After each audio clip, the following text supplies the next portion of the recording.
오늘 설교의 제목은 사역자를 위한 기도입니다. 사역자라고 하는 말을 영어로 미니스터라고 그렇게 이야기를 합니다. 직역하면 섬기는 사람이라고 하는 뜻입니다. 사역자라고 하는 말이 우리 한국교회에서는 조금 좁은 의미로 일반적으로 사용을 합니다. 그래서 목사, 전도사, 선교사 이런 목회자들을 가리켜서 우리가 흔히들 사역자라고 그렇게 이야기를 하죠.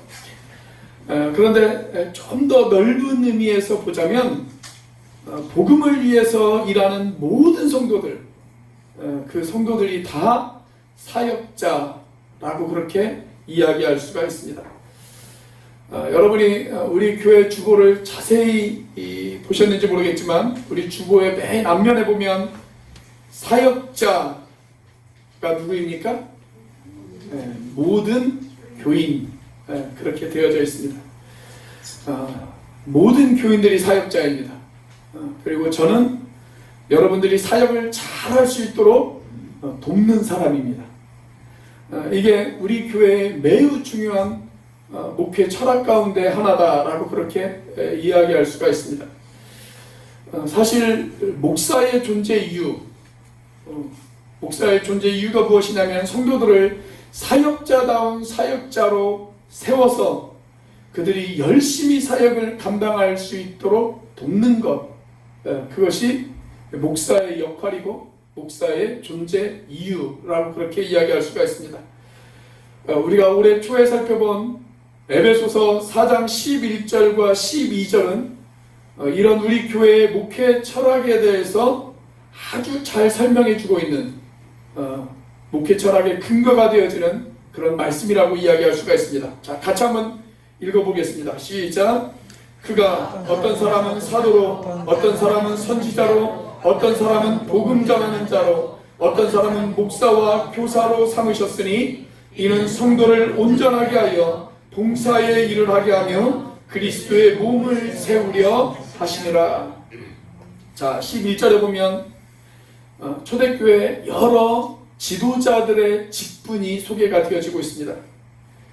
초대교회에 어떤 지도자들이 있었냐면 사도, 선지자, 복음 전하는 자, 그리고 교사로서의 목사가 있었습니다. 이 사람들이 초대교회의 지도자들이었어요. 자, 그런데 이 지도자들이 존재하는 이유를 12절에서 소개를 해주고 있죠. 뭐라고 이야기합니까? 이는 성도를 온전하게 하려고 존재한다. 그렇게 이야기합니다. 성도를 온전하게 하려고 이런 지도자들이 존재하는 것입니다. 자, 그렇다면 온전해진 성도들, 지도자들의 교훈을 받아 온전해진 성도들이 하는 일이 뭘까요? 그 온전해진 성도들이 무슨 일을 합니까? 여기 보니까 봉사의 일을 하고 그리스도의 몸을 세우는 일을 한다. 그렇게 소개가 되어지고 있어요. 여러분, 이게 뭘까요?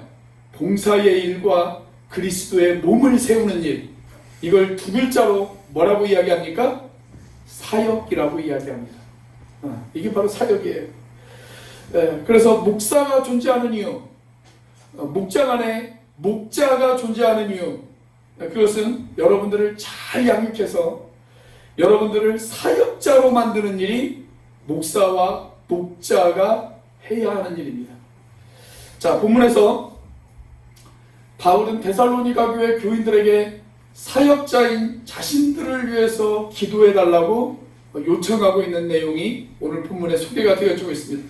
자, 그런데 여러분, 데살로니가 전서 1장 1절과 데살로니가 후서 1장 1절이 여러분 똑같은 말씀으로 시작하고 있다는 것을 알고 계십니까?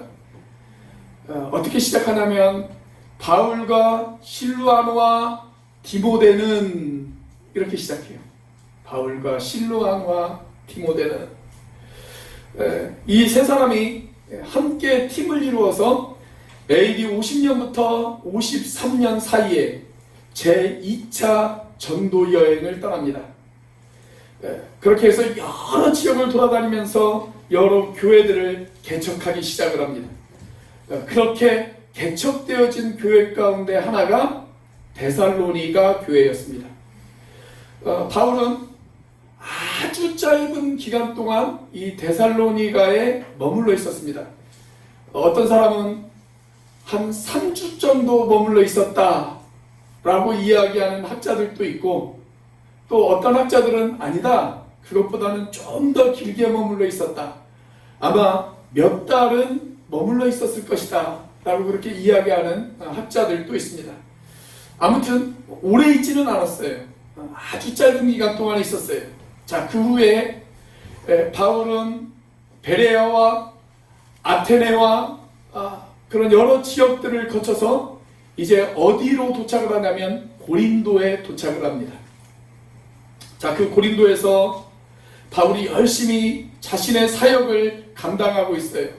그때 이제 막 개척되어진 교회, 개척되어진 지 1년도 채 되어지지 않는 그 교회, 두고 온 데살로니가 교회가 생각이 났습니다. 그래서 고린도에서 데살로니가 교회 교인들을 향해서 편지를 씁니다. 그 편지가 바로 데살로니가 전서와 후서죠. 자, 그러면서 바울이 이야기하기를 뭐라고 이야기하냐면 이렇게 이야기를 합니다. 여러분, 저는 지금 고린도에 있습니다. 제가 데살로니가에 있을 때, 여러분들 가운데 같이 있을 때 그 지역에서 아주 놀라운 복음의 역사가 일어났던 것처럼 이곳 고린도에서도 아주 놀라운 복음의 역사가 일어날 수 있도록 우리를 위해서 기도해 주십시오. 이것이 바로 데살로니가 전서와 후서의 내용이라고 이야기할 수가 있습니다. 자, 그렇다면 우리가 복음을 위해서 애를 쓰고 수고하고 있는 사람들, 사역자들, 목사와 목자들, 선교사들, 그리고 지금도 복음을 위해서 애를 쓰고 있는 많은 사람들을 위해서 우리가 과연 무엇을 기도해야 할까요? 자, 우리는 사역자들을 위해서 무엇을 기도해야 합니까? 첫째, 주의 말씀이 퍼져나가도록 기도하셔야 됩니다. 자, 오늘 본문의 1절 말씀을 같이 한번 읽어보겠습니다. 1절 시작. 끝으로 형제들아, 너희는 우리를 위하여 기도하기를 주의 말씀이 너희 가운데서와 같이 퍼져나가 영광스럽게 되고.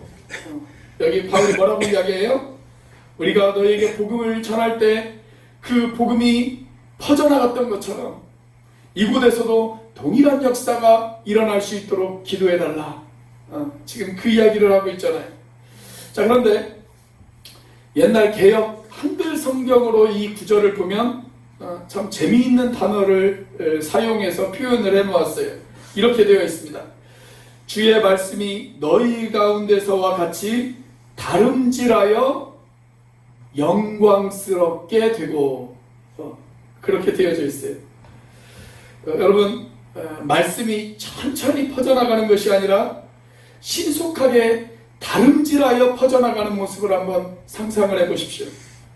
여러분, 복음은 천천히 전파되기에는 너무나도 절박한 것입니다. 왜냐하면 아직도 이 복음의 소식을 듣지 못해서 죽어가고 있는 사람들이 있기 때문에 그렇습니다. 그래서 복음이 다름질한다, 복음은 다름질하듯 전파되어져야 된다 라고 그렇게 이야기하고 있어요. 이미 말씀을 드린 것처럼 바울은 데살로니가에서 그렇게 오랫동안 사역을 감당하지는 않았습니다. 짧으면 3주, 길어야 6개월을 채 넘기지 않습니다. 자, 그런데 그 짧은 기간 동안 복음은 아주 신속하게 퍼져나갔습니다. 마치 다름질하듯 복음이 퍼져나갔어요. 자, 우리는 그 사실을 데살로니가 전서 1장 8절에서 확인할 수가 있습니다. 데살로니가 전서 1장 8절의 말씀 같이 한번 읽어보겠습니다. 시작. 주의 말씀이 너희에게로부터 마게도냐와 아가이아에만 들릴 뿐 아니라 하나님을 향하는 너희 믿음의 소문이 각처에 퍼졌으므로 우리는 아무 말도 할 것이 없노라. 자, 불과 1년 만에 복음이 데살로니가에서 마게도니아 전체로, 그리고 아가야 전체로, 그리고 각처로 복음이 전파되어졌다. 그렇게 기록되어져 있어요. 여러분, 마게도냐는 이 데살로니가가 속해 있는 큰 도라고 이야기할 수 있어요. 우리식으로 말하면 우리가 지금 제주시잖아요. 데살로니가가 제주시라고 이야기한다면 마게도냐는 제주도를 이야기합니다. 그리고 아가야는 전라도와 충청도, 경상도 뭐 이런 지역을 의미해요. 자, 그래서 데살로니가라고 하는 한 도시에 복음이 전파되어졌는데 그 복음이 전역에, 마게도냐 전역에, 그리고 그 옆 지역인 아가야 전역에, 그리고 각처에까지 그 복음이 전파되어졌어요. 불과 1년도 안 된 짧은 시간 동안의 말입니다. 사랑하는 여러분, 복음은 이처럼 강력한 전염성이 있습니다. 여러분, 복음이 코로나보다 더 강력한 전염성이 있다는 것을 알고 계십니까?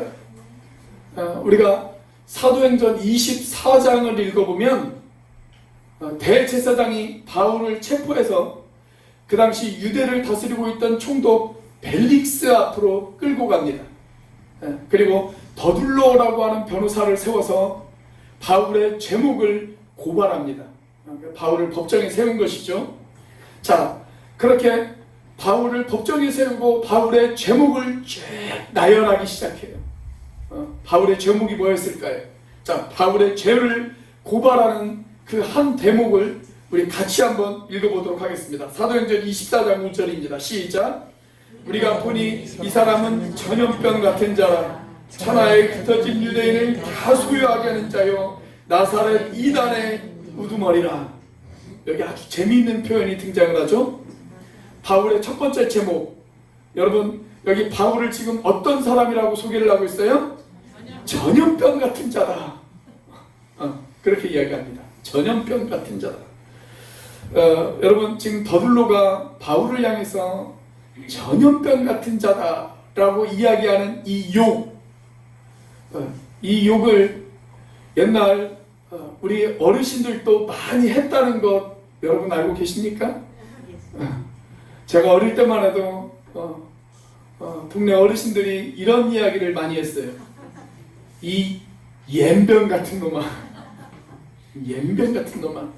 여러분, 옌병이 뭐예요? 옌병이 전염병입니다. 전염병. 그렇죠? 그러니까 지금 더둘로가 바울에게 그 이야기를 하는 거예요. 이 사람은 옌병 같은 자입니다. 그렇게 이야기를 하고 있는 거예요.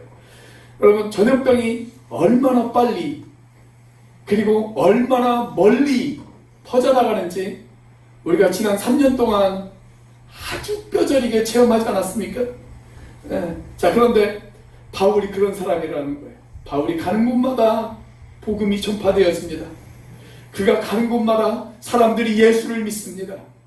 그가 가는 곳마다 사람들이 예수의 이름을 부릅니다. 그가 가는 곳마다 사람들이 예수의 제자가 되어집니다. 그리고 그 지역에 교회가 세워집니다. 자, 그래서 지금 더둘로가 이 바울을 향해서 이렇게 이야기합니다. 이 사람은 옌병 같은 자입니다. 그렇게 이야기합니다. 자, 그리고 두 번째 제목, 유대인들을 소유하게 만들고, 세 번째 제목, 나사렛이라고 하는 이단의 우두머리입니다. 그렇게 이야기하잖아요. 여러분, 복음이 얼마나 급속히 퍼져나가면 옌병이라고 하는 단어를 사용했을까요? 그리고 복음이 또 얼마나 사람들에게 충격적으로 다가갔으면 여기 유대인들을 소유하게 만들었다 라고 그렇게 이야기를 하고 있을까요?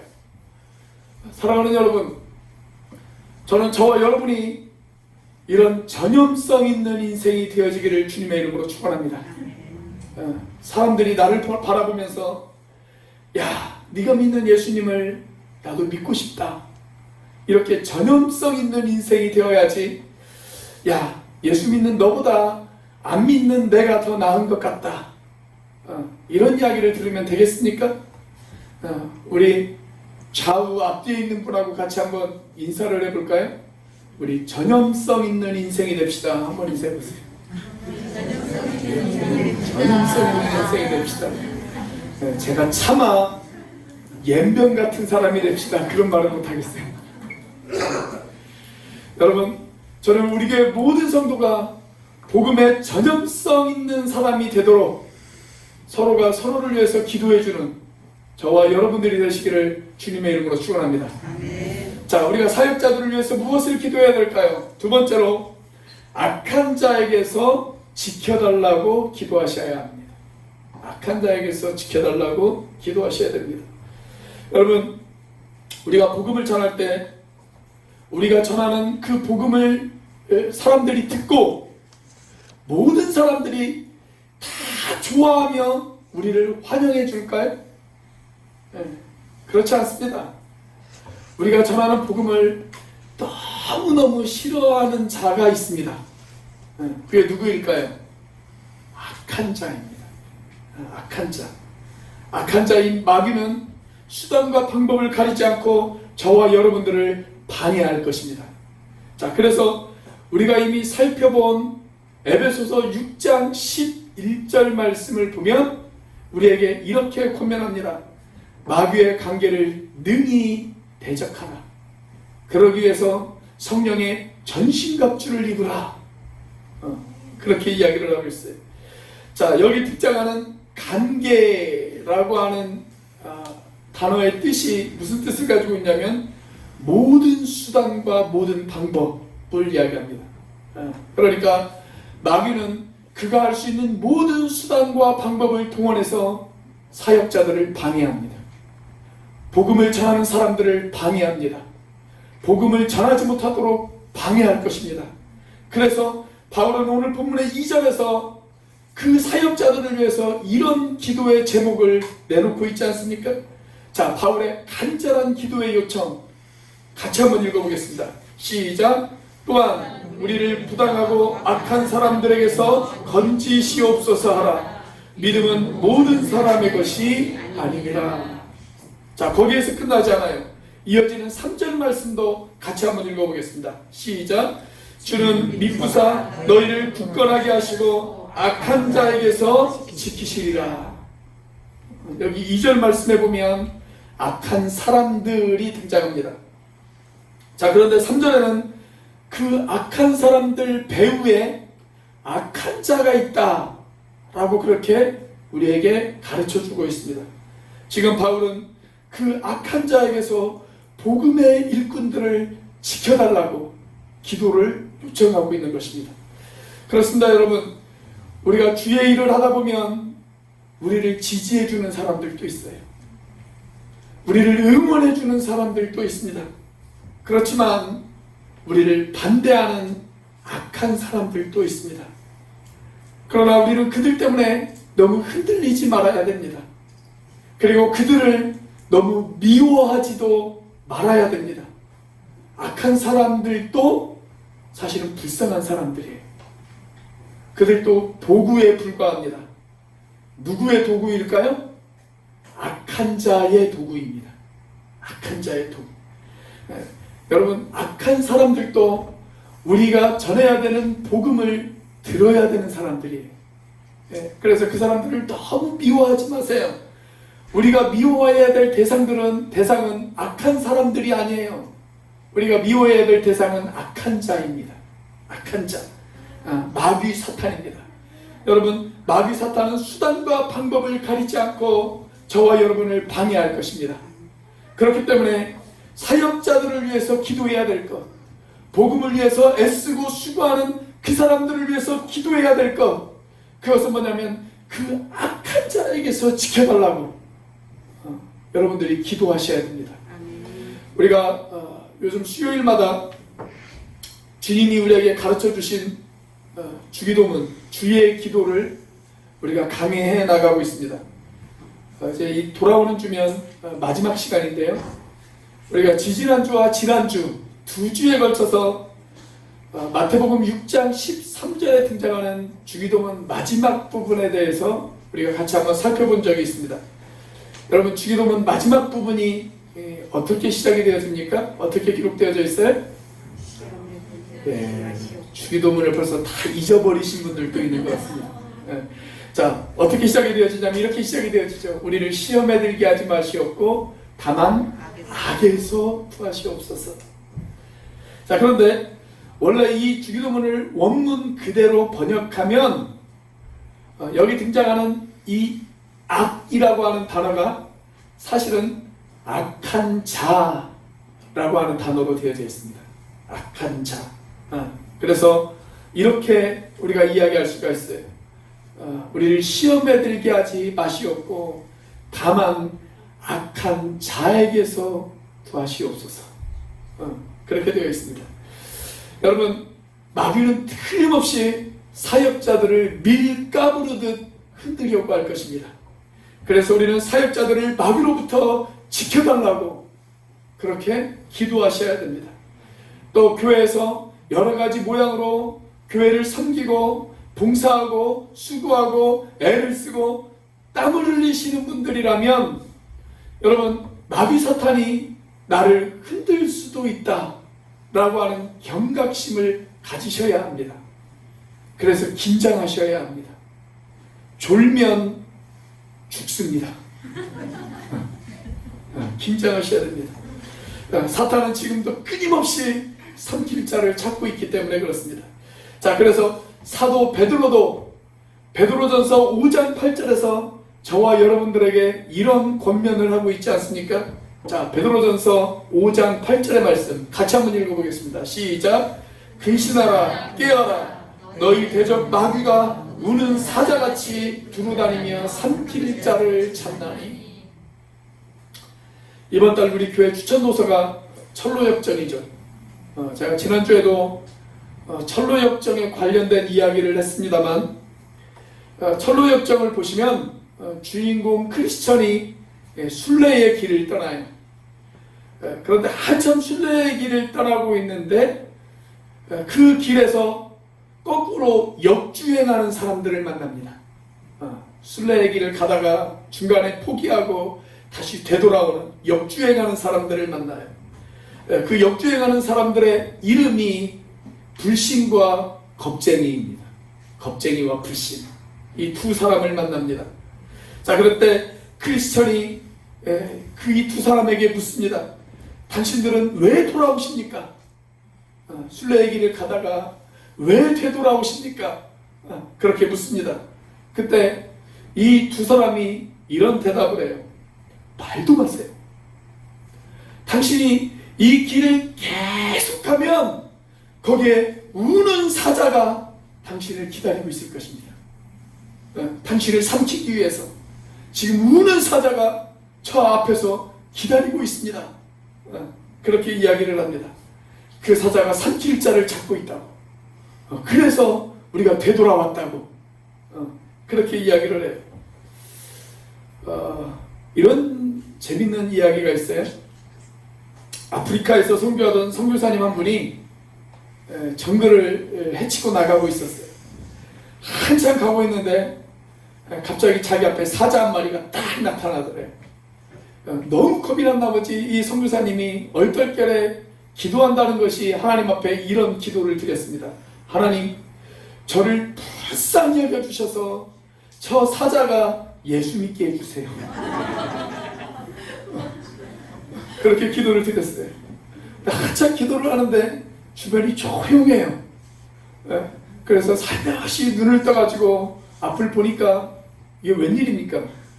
사자가 두 발을 모으고 딱 기도를 하고 있는 거예요. 야, 이게 웬 기적이냐?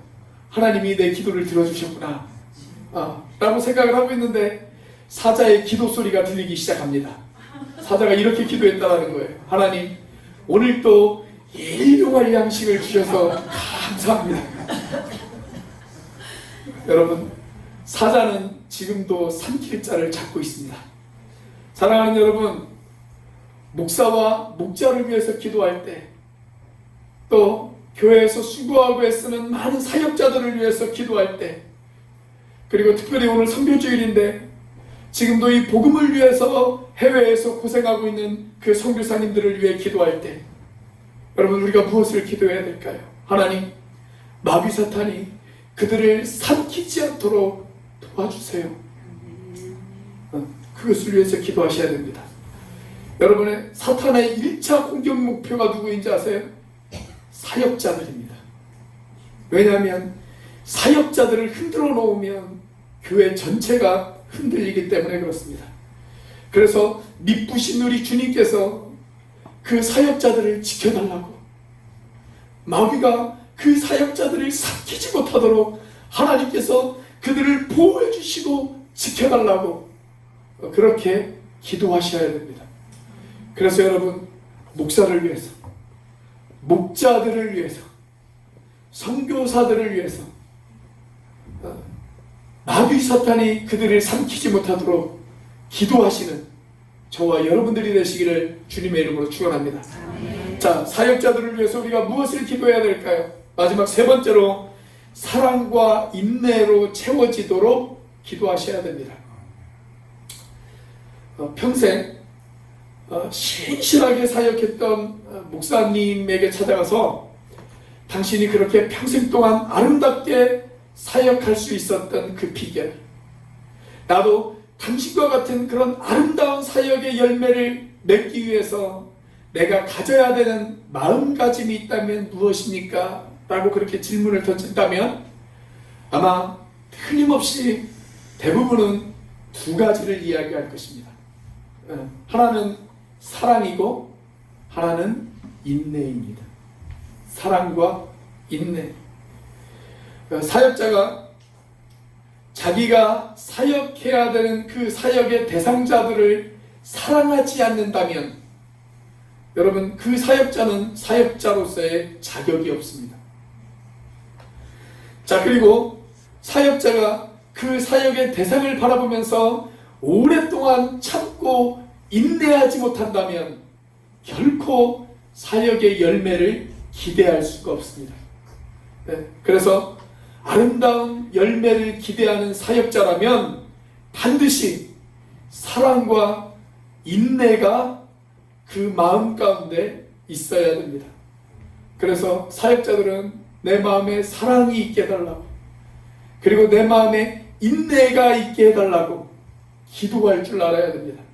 자, 오늘 본문의 마지막 절인 5절이 거기에 대해서 이야기를 하고 있죠. 자, 5절 말씀 같이 한번 읽어보겠습니다. 시작. 주께서 너희 마음을 인도하여 하나님의 사랑과 그리스도의 인내에 들어가게 하시기를 원하노라. 하나님의 사랑과 그리스도의 인내, 이 두 가지는 모든 사역자에게 반드시 필요한 덕목이다 라고 그렇게 이야기할 수가 있어요. 여러분, 사역이 뭘까요? 사역이라고 하는 단어를 한마디로 정의한다면 이렇게 이야기할 수가 있습니다.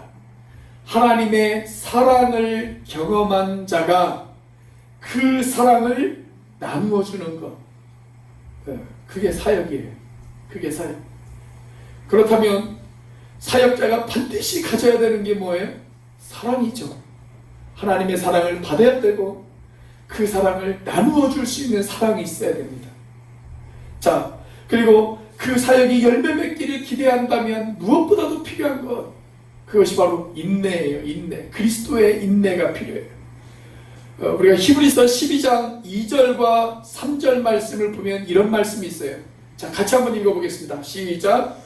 믿음의 주요 또 온전하게 하시는 이 예수를 바라보자. 그는 그 앞에 있는 기쁨을 위하여 십자가를 참으사 부끄러움을 개의치 아니하시더니 하나님 보좌 우편에 앉으셨느니라. 너희가 피곤하여 낙심하지 않기 위하여 죄인들이 이같이 자기에게 거역한 일을 참으신 일을 생각하라. 자, 여기 보면 예수님이 오래 참으셨어요. 인내하셨어요.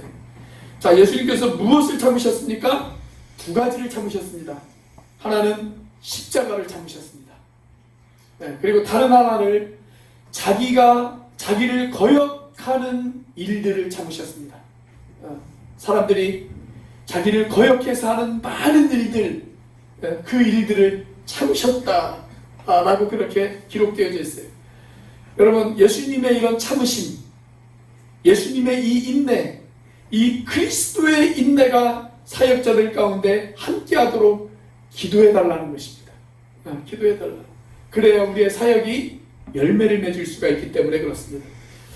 저는 이 땅의 그리스도인들에게 진정한 사역은 사랑하는 것이고 진정한 사역은 인내하는 것이다 라는 것을 가르쳐준 대표적인 사람이 있다면 그 사람은 돌아가신 고 손양원 목사님이라고 생각이 되어집니다.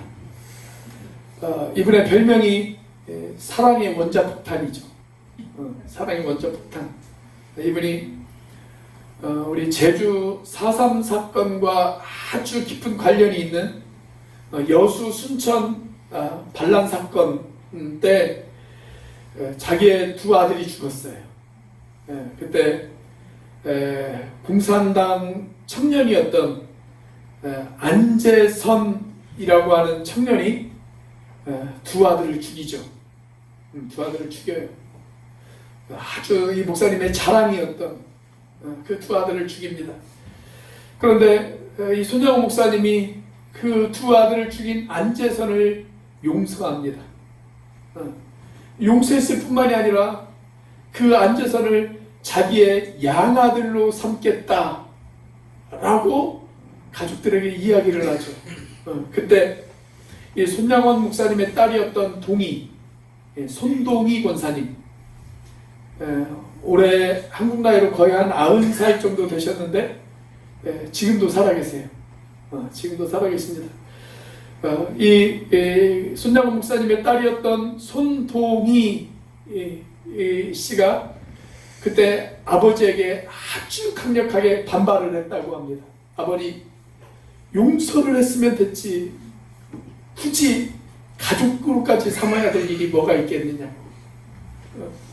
그렇게 아버지에게 아주 강력하게 반발을 했어요. 그때 손 목사님이 딸 동희에게 이런 이야기를 했다고 합니다. 동희야, 성경을 한번 자세히 보려. 성경을 자세히 보려. 성경은 원수를 사랑하라고 했어. 원수를 용서하는 것 가지고는 안 돼. 그것은 반절짜리 순종이야. 원수를 사랑하는 것까지 해야 그것이 진짜 순종이야. 그렇게 이야기를 했다고 그래요. 그리고 자기의 두 아들을 죽인 그 청년을 자기의 양아들로 삼습니다. 그리고 마치 아무 일도 없었던 것처럼 그가 늘 평상시에 하는 나병 환자들을 돌보는 사역을 계속적으로 감당을 하고 있었어요. 바로 그때 서울에서 한 통의 전화가 걸려옵니다. 전화를 건 사람이 누구였냐면 백범 김구 선생님이셨어요. 백범이 이렇게 이야기를 합니다. 목사님, 훌륭한 일을 하셨다는 소식을 제가 들었습니다. 목사님, 이제 거기 일은 정리하시고 서울로 올라오셔서 학교를 좀 맡아주십시오. 목사님 같은 그런 교육자가 꼭 필요합니다. 그렇게 이야기를 했다라는 거예요. 사실 손양원 목사님의 이야기를 들은 백범 김구 선생님이 서울신문에다가 칼럼을 하나 기재한 적이 있어요. 이런 내용의 칼럼을 기재했다고 그래요. 공산당을 진정으로 이긴 사람은 손양원 목사다. 이 땅의 정치인들도 손 목사와 같은 사랑을 실천한다면 남북 통일도 가능할 것이다. 그런 기사를 실었대요. 그리고 그 기사를 싣고 나서 손양원 목사님에게 전화를 한 거예요. 학교를 좀 맡아달라. 그렇게 부탁을 했어요. 그런데 손 목사님은 이런 제하에 백범 김구 선생님의 부탁을 사양하고 이렇게 이야기를 하십니다. 아닙니다. 제 사역지는 이곳입니다. 살이 썩고 피냄새가 진동하는 이곳이 제가 섬겨야 될 사역지입니다. 사람들이 생지옥이라고 부르는 이 나환자촌, 이 나환자들과 함께 살아가는 것이 제 소임이고 제 사명입니다. 그렇게 이야기를 했다고 그래요. 입으로는 밤낮으로 피고름을 빨아내고, 그리고 밤낮으로 그들을 안아주고 그들을 붙들고 그들을 기도해 주던 그 사역을 나중에 순교당하는 그때까지 계속적으로 이 사역을 감당을 하셨어요. 바로 그 무렵에 손양원 목사님이 남긴 시 한 편이 있습니다. 그 시 한 편을 소개해드리고 오늘 설교를 마무리하려고 합니다. 지금 우리가 가지고 있는 찬송가 541장에 그 시가 수록이 되어져 있습니다. 이런 내용의 시입니다. 꽃이 피는 봄날에만 주의 사랑 있음인가? 열매 맺는 가을에만 주의 은혜 있음인가? 땀을 쏟는 여름에도 주의 사랑 여전하며 추운 겨울 줄일 때도 주의 의로 변함없네. 솔로몬의 부귀보다 욥의 고난 더 귀하고 솔로몬의 지혜보다 욥의 인내 아름답다. 이 세상의 부귀영화 마귀 유혹 손짓 하나 고생 중에 인내하면 최후 승리 이루리라. 손 목사님의 위대한 사역의 비밀, 그것은 두 가지였습니다. 사랑과 인내였습니다. 사랑과 인내. 사랑하는 여러분, 지금도 복음을 위해서 애쓰고 수고하는 사역자들, 복음을 위해서 자신의 시간을 투자하고, 복음을 위해서 자신의 물질을 투자하고, 복음을 위해서 땀을 흘리고 수고하고 있는 그 사역자들, 여러분, 그 사역자들을 위해서 기도하고 싶지 않으십니까? 무엇보다 그들에게 하나님의 사랑이 함께하도록, 무엇보다 그들에게 그리스도의 인내가 함께하도록 그들을 위해서 기도해 주시지 않으시렵니까? 여러분, 이 땅의 목회자들, 우리 교회의 목자들, 그리고 복음을 위해서 지금도 해외에서 수고하고 있는 선교사들, 그리고 이 복음을 위해서 고생하고 땀 흘리고 있는 모든 지체들, 내 가정의 복음화를 위해서 기도하고 있는 사람들, 이 민족의 복음화를 위해서 수고하고 있는 사람들, 여러분, 그 사람들을 위해서 우리가 함께 기도해야 하지 않을까요? 기도하시겠습니다.